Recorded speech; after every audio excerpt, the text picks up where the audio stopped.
Take your CJ7 all the way to 11. Jeepin' with cool guy. Well, this right now is just this slow-moving river of molasses-like grease. It's just transmission fluid that has never been changed, and it reeks. I mean, it smells like a swamp. So next step is to disconnect. Well, actually, let's take the actual transmission off of the bell housing. So this involves, it looks like 4 bolts maybe. Just need to loosen those things up.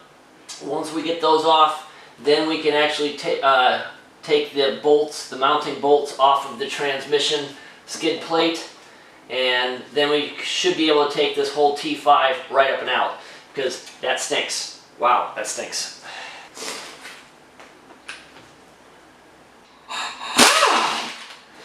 Wanted to mention that all these bolts are 5/8. Really, that's all you have to do is just break the seal on these things, because after that, you get one rotation on them and you can take them out by hand. I don't really know which one of these nuts is actually original. I'm going to guess it's this one, because this is 11/16. There again, brushing off a socket that I'll probably never use again. And then this one is 9/16.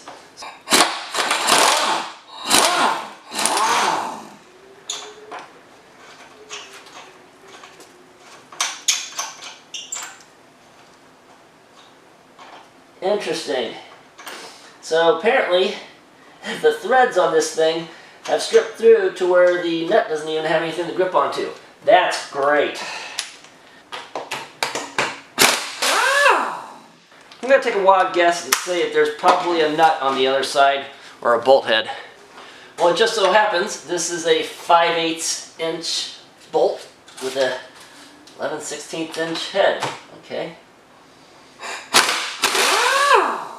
Okay, so I'm just going to cut this one off because, one, this nut is free spinning, and the nut down below is so rusted on that I can't get a grip on this thing to release that. So I'm just going to cut this one off.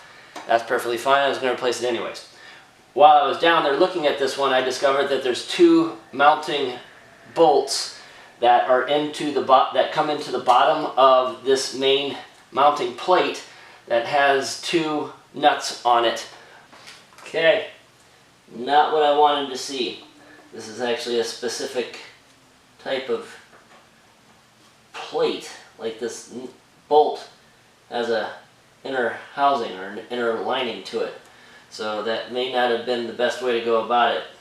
Don't really know what I'm going to do with that moving forward. But nonetheless, these were stripped out anyway, so I'm going to have to find another way around it.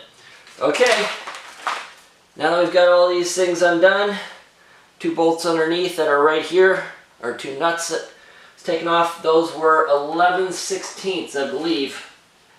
We've taken off the 4 bolts here, taken off those 2 mounting pieces here.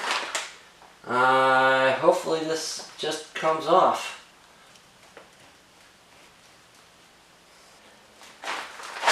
Well, I can only hope this isn't focused because I can't move.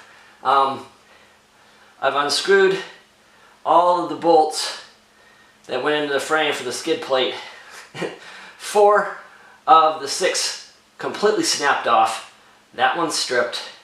So as a result, I was able to get more leverage to separate out the T5 from the bell housing. This thing is damn heavy. Be careful when you're trying to do this. Honestly, I don't know where to go from here. I really don't. Okay. Really was not a whole lot that you missed there. I unfortunately couldn't film it just because I was experimenting as I go and I couldn't run both things at one time.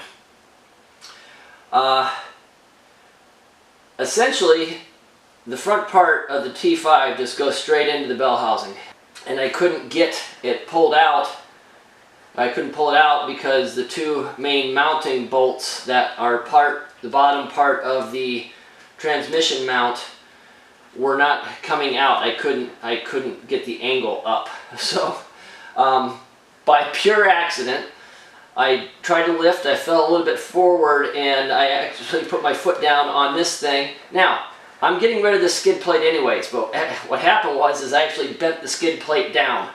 And then that released the bolts and the thing came straight out. This thing probably weighs 80 pounds. We have a whole lot of swamp junk going on here. This stuff stinks. T5 transmission is pulled out. Next step is to take the bell housing off. And actually to figure out how I'm going to get these strip bolts out of the frame in here. Boy, can't wait to do that. I still have to take this one off. I'm going to have to try and get a strip bolt remover, see if I can get that on there and get that off.